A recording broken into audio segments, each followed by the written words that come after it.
قرآن کو ٹوٹیلٹی میں لینا ہے. اگر آپ نہیں لیں گے ٹوٹیلٹی میں تو قصہ آدم اور ابلیس قرآن میں 7 دفعہ آیا ہے. 6 دفعہ تو پتہ ہی نہیں چلتا کہ ابلیس فرشتہ تھا یا جن تھا. سٹارٹ ہی اس سے ہوتا ہے, ہم نے فرشتوں کو حکم دیا سجدہ کرو, سارے فرشتے سجدے میں گر پڑے سوائے ابلیس کے. تو اس سے تو لگتا ہے کہ یہ ایسا کوئی نافرمان فرشتہ تھا کہ اس نے انکار کیا. 6 دفعہ قرآن میں ریپیٹ ہوا ہے اور اللہ تعالیٰ نے 6 دفعہ یہ سکپ کر دیا ہے کہ یہ جن تھا. اگر آپ وہ 6 دفعہ کو پڑھیں تو ایک عام آدمی یہی رزلٹ نکالے گا کہ یار چند فرشتے ایسے بھی ہو سکتے ہیں جو نافرمان ہو. لیکن دوسری طرف قرآن پاک میں درجنوں آیات ہے کہ فرشتے اللہ کے حکم کی نافرمانی نہیں کرتے, وہ وہی کرتے ہیں جو اللہ ان کو حکم دیتا ہے. تو پھر کوئی کہہ سکتا ہے قرآن میں تو بڑا تضاد ہے, جبکہ سورہ نساء کی آیت نمبر 82 ہے کہ اگر قرآن اللہ کے سوا کسی اور ہستی کی طرف سے ہوتا تو ہم اس میں بڑا اختلاف دیکھتے. اس میں اختلاف ہو ہی نہیں سکتا. اسی تو میں کہتا ہوں اگر پہلے صفحے پہ آیا نا ایاک نعبد و ایاک نستعین, تو آپ پورے قرآن میں یا علی مدد ڈھونڈنے سے بھی نہیں ملے گا, ورنہ تو اختلاف ہو جائے گا.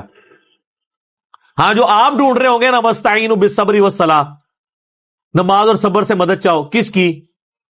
اللہ کی. تو وہ ہمارے ان اللہ مع الصابرین ساتھ ہی ہے. یہ تو نہیں المدد یا نماز المدد یا صبر. یا آیا وتعاونوا علی البر والتقوی ولا تعاونوا علی الاثم والعدوان, نیکی پرہیزگاری کے کاموں میں ایک دوسرے کی مدد کرو. تو وہ تو سامنے ہو تو مدد کرو. یہ تو نہیں کہ مرے ہوئے بندہ آپ کو پانی پلا سکتا ہے تو چلے کو پلا کے دکھائے ہمیں. یا من انصاری اللہ, حضرت عیسیٰ نے کہا کون ہے جو اللہ کے دین کے لیے میری مدد کرے, تو حضرت عیسیٰ نے مردوں کو پکارا تھا. جس طرح آپ یہاں 100 کے قریب لوگ بیٹھے ہیں, دنیا میں ہزاروں لوگ, یہ سارے میرے حواری ہیں نا, اللہ کے لیے میرے ساتھ جڑے ہوئے نا. تو یہ انصار ہے, انصار مدینہ نبی علیہ السلام کے ساتھ جڑے, ان کو انصار کیوں؟ مددگار. وہ مرے ہوئے نہیں, زندہ. وہ تو ظاہری اسباب ہے. وہ تو قرآن میں جگہ جگہ ہے کہ ہم نے اے نبی تمہارے ہاتھ مضبوط کیے صحابہ کے ذریعے. مرے ہوئے نہیں, زندہ. جو مرتا گیا وہ اللہ کی جنتوں میں جاتا رہا, جو باقی بچے انہوں نے مدد کی. ورنہ تو خیبر کے موقع پہ حمزہ ابن عبد المطلب کو حضور نے مدد کے لیے کیوں نہیں پکارا؟ حضرت علی کو اس لیے بلایا کہ وہ وہاں موجود تھے. پہلی 2 جنگوں کے اندر تو آرمی چیف جو ہے وہ حمزہ ابن عبد المطلب تھے, جنگ بدر میں بھی اور جنگ احد میں بھی. تو خندق میں حضور کہتے ہیں کہ جی قبر سے تشریف لیں, اب آپ سنبھالیں کمانڈ. نہیں, عقلوں پہ ان کے پردے پڑے. سورۃ الکہف کی آیت نمبر 50 میں آیا کہ کان من الجن ففسق عن امر ربی,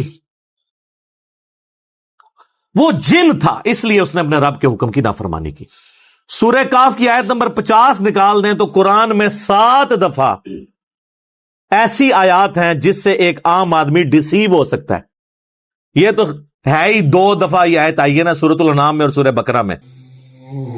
وہ تو 7 دفعہ ڈسیو ہو سکتا ہے, لیکن ڈسیو وہ ہوگا جو گمراہی خود کمانا چاہتا ہے. قرآن کو کانٹیکسٹ میں دیکھا تو کوئی ڈسیو نہیں ہوگا, وہ پہلے ڈسکس ہو چکا ہے. قرآن کی ترتیب میں سورۃ الکہف جو ہے وہ بعد میں ہے, لیکن نازل وہ پہلے ہوئی تھی. اس لیے جب سورہ بقرہ میں آیا نا کہ فرشتوں کو حکم ہوا سجدہ کرو, سارے سجدے میں گر پڑے سوائے ابلیس کے, تو صحابہ کرام نے یہ نہیں پوچھا کہ ابلیس فرشتہ تھا, کیونکہ وہ پہلے نازل ہو چکا تھا. لیکن آپ جب مصحف پڑھیں گے تو آپ یہ کہیں گے جس میں تو کوئی نہیں لکھا ہوا, تو ہم آپ کو کہیں گے آگے پڑھو, یہی کہیں گے نا. جس طرح ہم کہتے ہیں ایاک نعبد و ایاک نستعین, وہ کہتے ہیں آگے پڑھو اہدنا الصراط المستقیم صراط الذین انعمت علیہم. اہدنا الصراط المستقیم تو چھوڑ ہی دیتے ہیں, صراط الذین انعمت علیہم کہتے ہیں, اور اس سے اپنے بزرگ ثابت کرتے ہیں. ہم کہتے ہیں پیچھے بھی پڑھو اہدنا الصراط المستقیم, سیدھا راستہ, بزرگوں کے راستے نہیں. اور تھوڑا آگے بھی پڑھ لو غیر المغضوب علیہم ولا الضالین, ہے کیڑے بزرگ نے, یہ بھی ذرا پڑھو. تو وہ ہم عرض کر دیتے ہیں کہ مرنے سے پہلے اے مسلمان کر لے اس پہ غور, کتابوں کا خدا اور ہے, بابوں کا خدا اور.